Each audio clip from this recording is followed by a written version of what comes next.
You've spoken, Minister, about the trauma and the grief, and having walked through Hostage Square myself, we cannot overstate the level of trauma and grief that the Israeli people are feeling. It is palpable, it's in the air.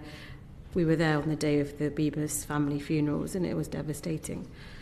I actually walked through, there is a replica of a hostage tunnel in Hostage Square, and I walked through that, and it was just a couple of metres, and that was enough for me to want to get out of there, and cannot imagine what the remaining hostages have gone through. We also met hostages that had been released, and their testimony was so moving. What's the UK's role in ensuring that the remaining hostages are released as quickly as possible, and those bodies? Because this is one of the key points that is holding up any lasting peace deals. Yeah.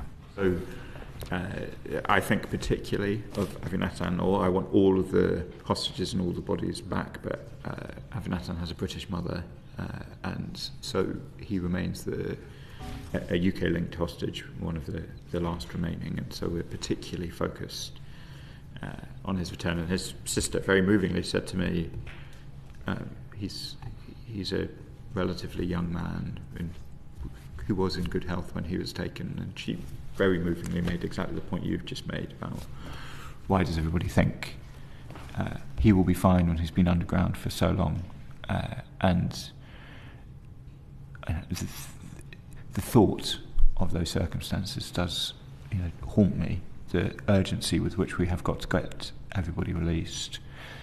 The process that had been outlined to release all of the hostages was the 3 phases of the ceasefire that was set out. Now, I recognise that both parts of the Israeli government and indeed the US administration have said they wanted a more urgent timeline, and possibly in phase 1, as the chair was asking me earlier, and we would want there to be no second of delay.